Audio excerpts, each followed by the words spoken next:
Bom, gente, na nossa última aula, eu deixei para vocês os testes de 1 a 5.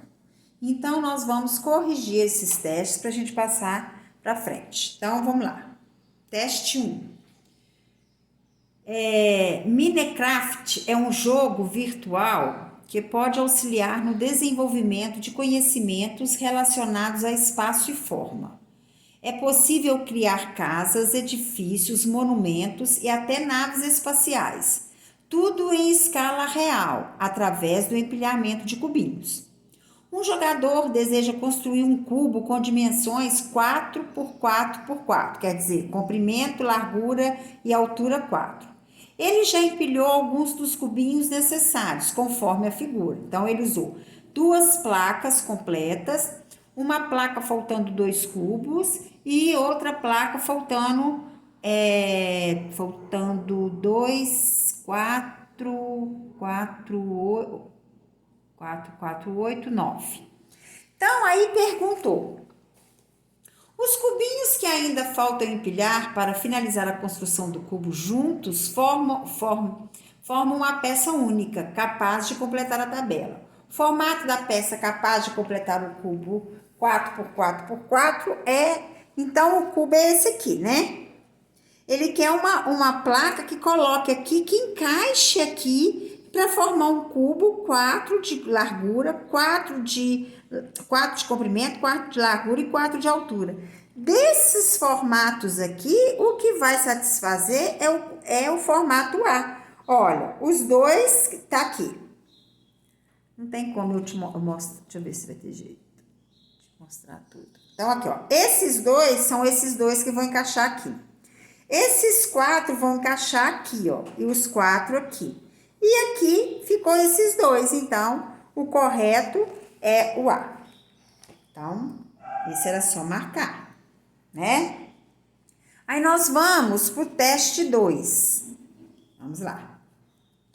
Uma cartolina colorida com a forma de um quadrado, cujo lado mede 50 centímetros. Então, uma cartolina quadrada de 50 centímetros de lado. Foi usada para cobrir todas as faces de um cubo de aresta 15 centímetros. Então, um cubo de aresta 15 centímetros. Suponha que não tenha havido desperdício de material na feitura desse trabalho. Pode-se estimar que a fração percentual que sobrou dessa cartolina corresponde a... Primeira coisa, nós temos que achar a área da cartolina. Nós estamos vendo que, ó, as unidades de medida, tanto no cubo como na cartolina, é a mesma. Então, a gente não precisa mudar nada. A área da cartolina vai ser o quê? 50 vezes 50, ou 50 ao quadrado, que é a área de um quadrado. A área de um quadrado é lado vezes lado. Então, a área é igual a 2.500 centímetros quadrados. Agora, essa cartolina serviu para cobrir esse cubo. Então, nós sabemos que o quê? Que o cubo ele possui 6 faces iguais. Então, para eu achar a área desse cubo, eu tenho que achar a área de cada face e multiplicar por 6.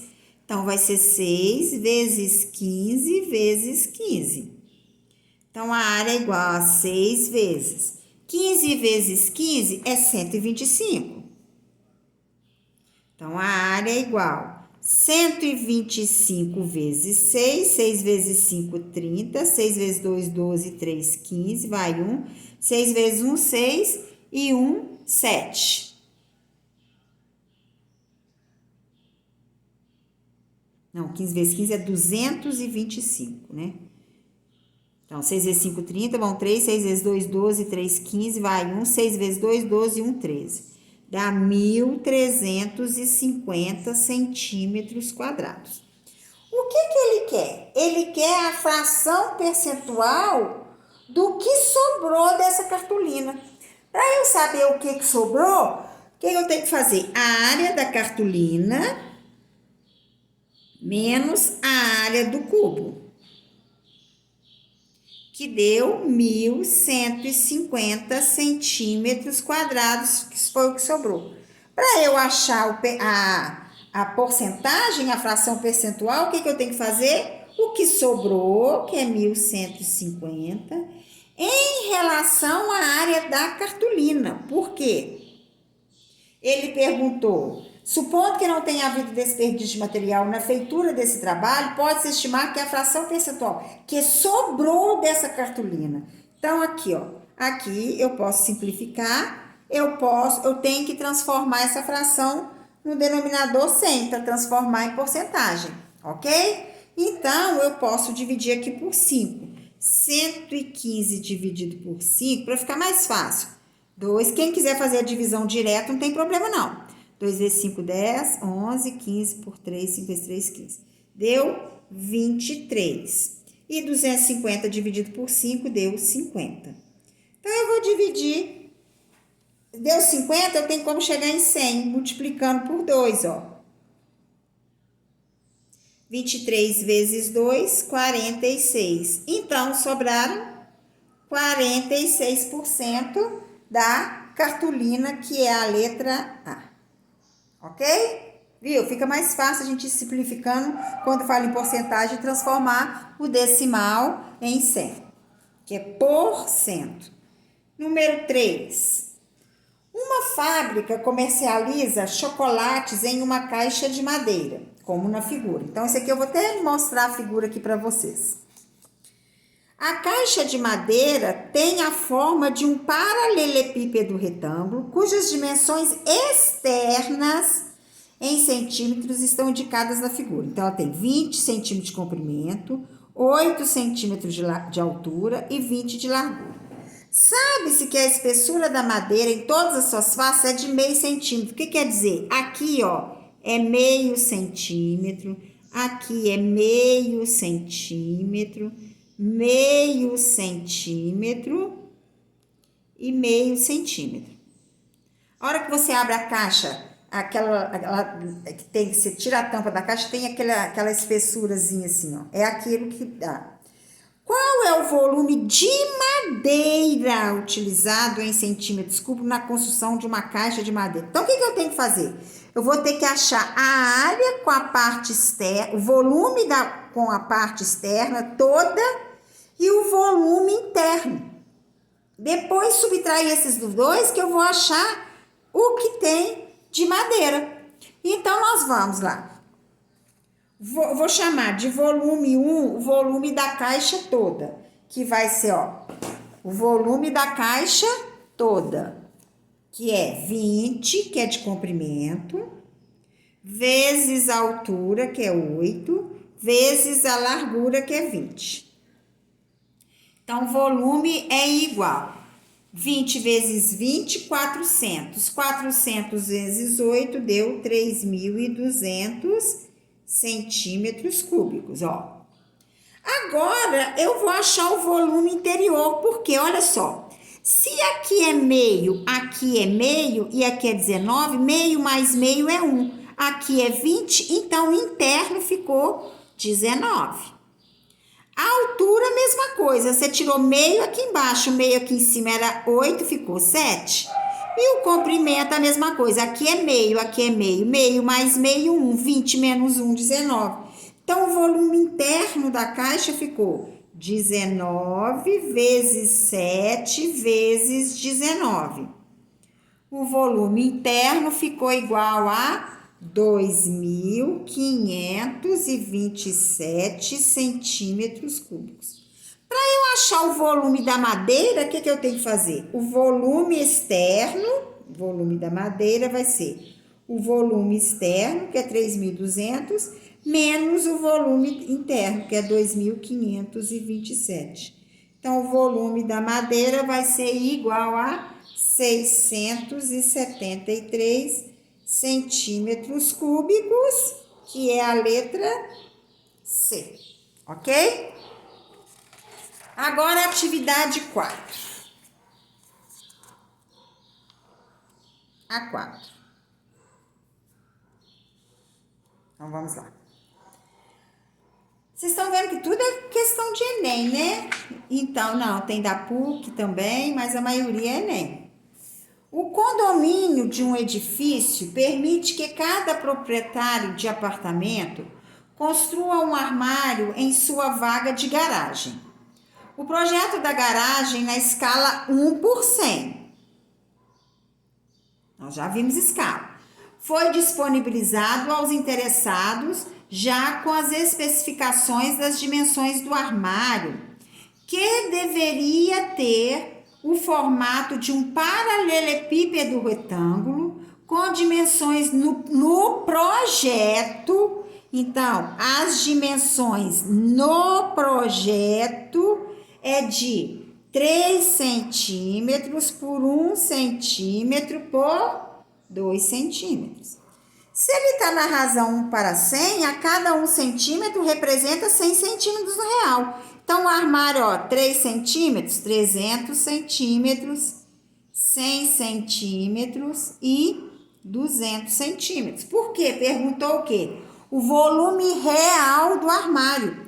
Então, o volume real do armário vai ser o comprimento real, que é 300 centímetros, vezes a largura real, que é 100 centímetros, vezes a altura real, que é 200 centímetros. Então, o volume vai ser igual 300 vezes 100, vai dar, 30.000 centímetros quadrados. Vezes 200, então o volume 30.000 vezes 200 vai ser 6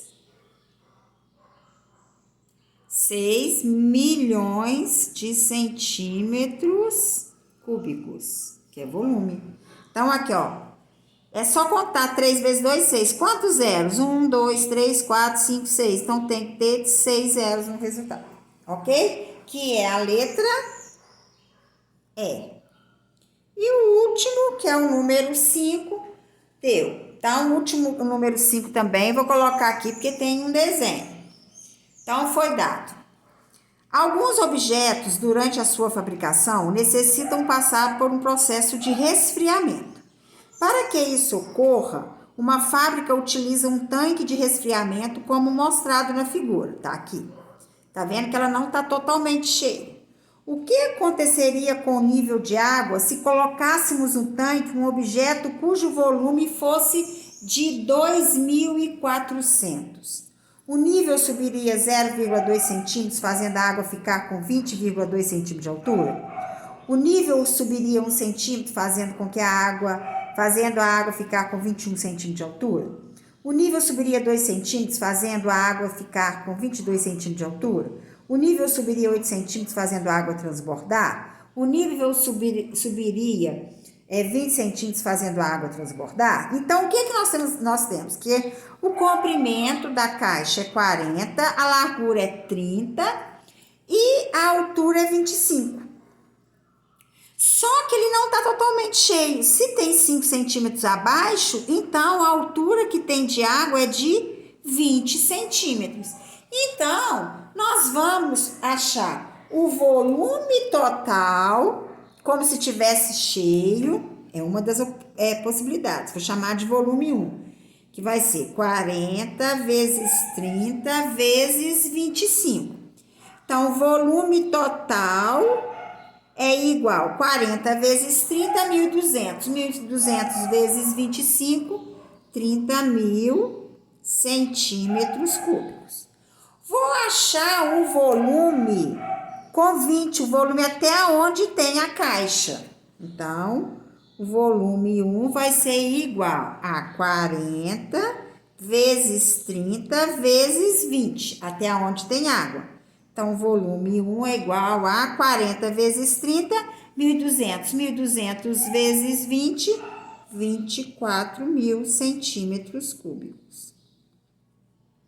E vou achar o volume só do que está faltando, que vai ser, vou chamar volume 2, que vai ser 40 vezes 30 vezes 5, que é o que está faltando. Então, 40 vezes 30, 1.200. 1.200 vezes 5, 6.000. Por que eu fiz isso?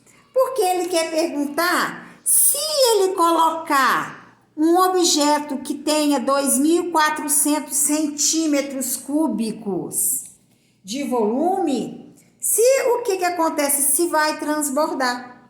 Então, não vai transbordar. O que vai acontecer? O nível subiria 2 centímetros, fazendo a água ficar com 22 centímetros de largura. Por quê? Se ele sobe 5 centímetros, o que acontece com o volume? 24 mais 6 vai dar 30 mil. Se ele subir 5 centímetros, a água fica no nível, fica lá em cima da caixa, não entorna, chega no limite, mas não entorna. Agora, se ele subir 2 centímetros, o que acontece com o nível de água? Se o nível subiria 2 centímetros, fazendo a água ficar 22 centímetros de altura. Então, se eu colocar um objeto que tem 2.400 centímetros cúbicos, se ele tem 5 centímetros, ele dá 6 mil. Se você fizer 6 mil dividido por 5, é 1.200, ok? Então, se para dar 2.400, eu tenho que multiplicar aqui por 2. Dá 2.400 centímetros cúbicos. Então, a altura é de quanto? De 2 centímetros.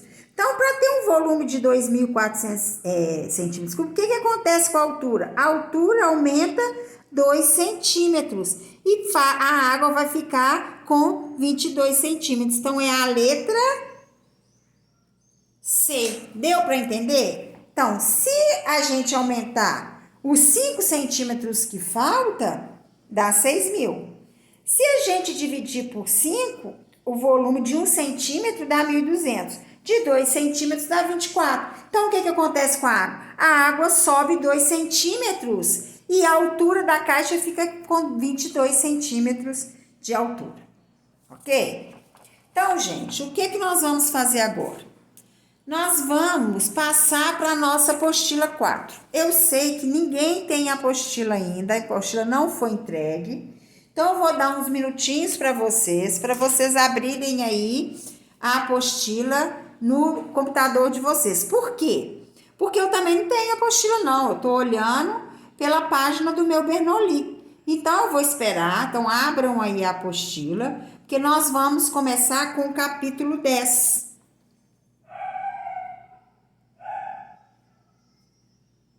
Capítulo 10, que é números reais, equações e inequações.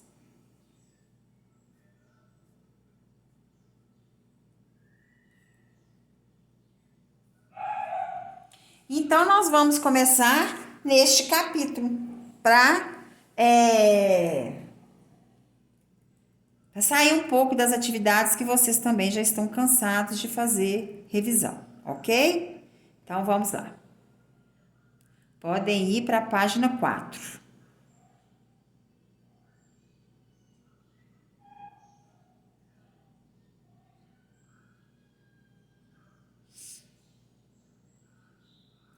Que começa com números reais. Então, vamos lá. Todo mundo de apostila aberta? Todo mundo já? Então, vamos lá. Você já sabe que um número racional é todo número que pode ser determinado por uma divisão de inteiros A e B. Então, os números racionais, eles são representados pela letra Q. Porque nós sabemos que o conjunto dos números naturais é representado por N. O conjunto dos números inteiros é representado por Z. O conjunto Q é o conjunto dos números racionais. Quais são os números que pertencem ao conjunto dos números racionais? Todos os números que a gente consegue transformar em fração, ele pertence ao conjunto dos números racionais. Aí vocês vão falar assim, mas todo número tem como transformar em fração. tem alguns números específicos que a gente não tem como transformar em fração. Então, esses números que nós não conseguimos transformar em fração, eles não pertencem ao conjunto dos números racionais. Então, um número natural tem como transformar em fração. Por exemplo, 2. Se eu colocar 6 terços é 2. Se eu colocar 10 quintos é 2. Um número inteiro, menos 7. Se eu colocar menos 14 meios é menos 7. Se eu colocar menos 21 terços, é menos 7. Se eu colocar menos 7 sobre 1, é menos 7. Tem como transformar em fração. Um decimal exato.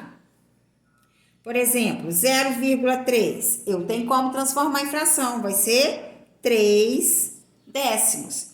O 0,333 tem como eu transformar em fração.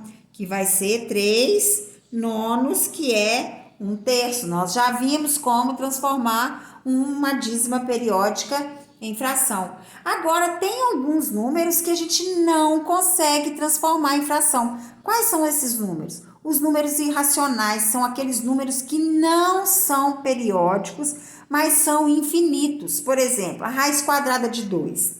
Raiz quadrada de 2, não existe um número que multiplicado por ele mesmo que dê 2. Então, se você for tentando, você vai infinitos. E o número não tem período. Então, não tem como você transformar ele em uma fração. Não tem como transformar em fração? Então, esse número não pertence aos racionais.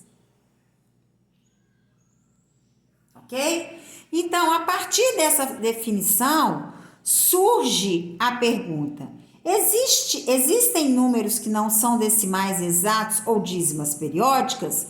Quer dizer, não são determinados por uma divisão de inteiros A e B, com B diferente de zero?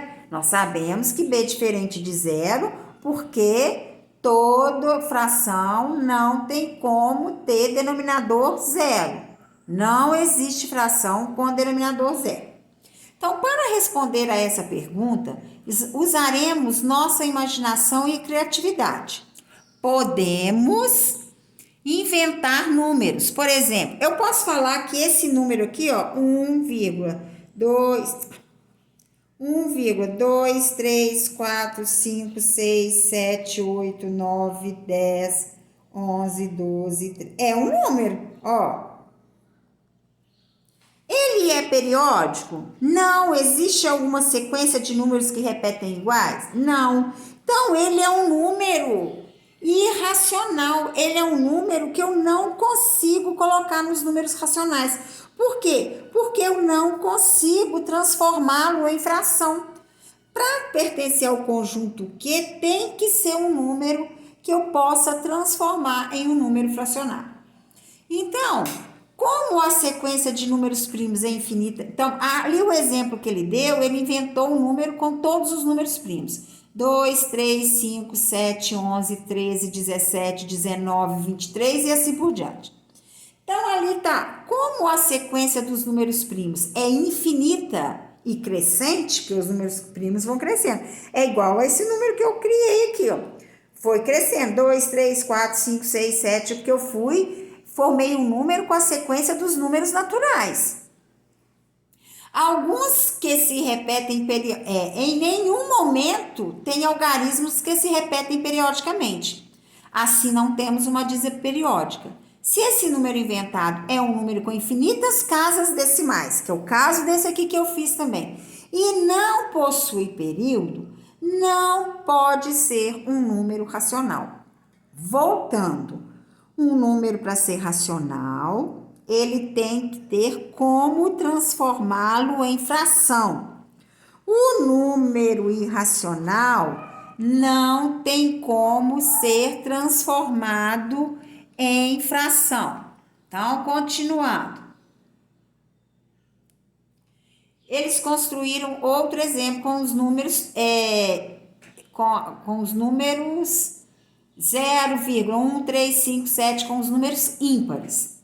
Como a sequência dos números ímpares é infinita e sempre crescente, não encontramos nenhum ponto da sequência que se repete periodicamente. Assim, temos um número que não é racional.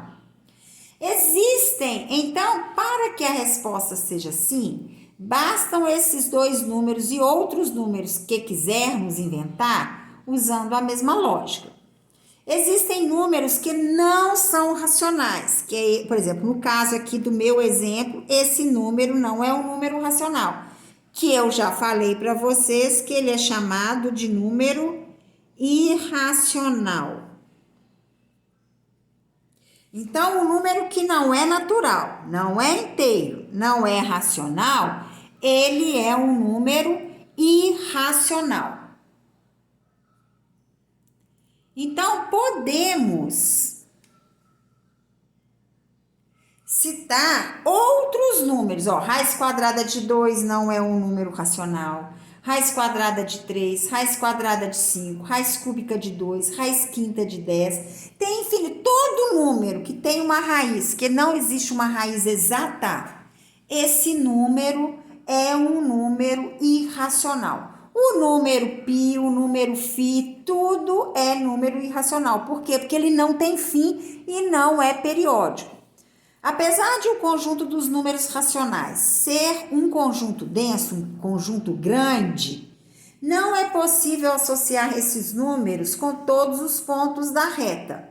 Se fosse assim, como irias localizar os números irracionais?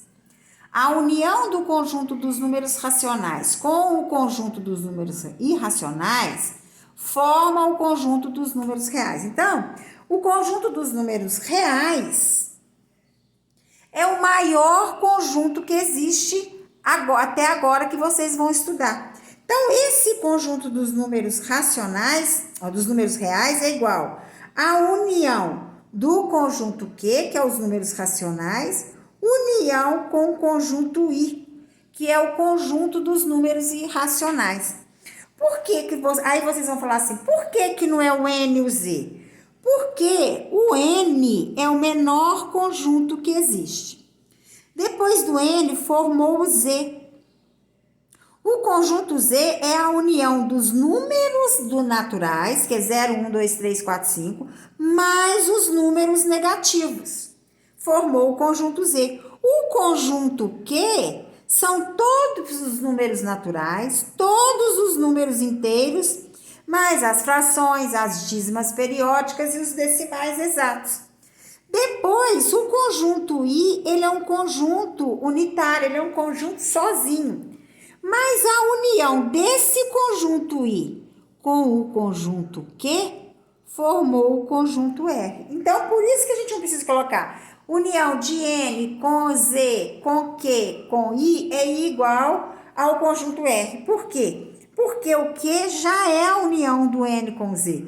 Juntou o conjunto N e o conjunto Z, mais os números decimais, as frações e as dízimas periódicas, formou o Q. Então, o conjunto Q mais o conjunto I é igual ao conjunto R. Aí, passar aqui, mudar de página. Passar para frente.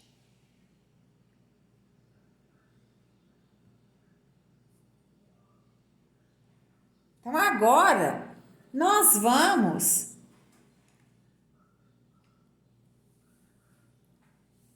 ai, gente, é a página aqui.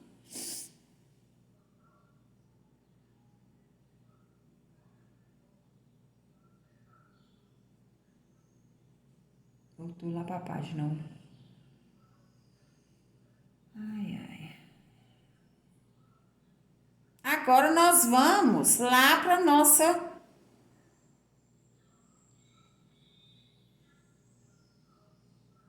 página 4. Agora nós vamos para a página 4.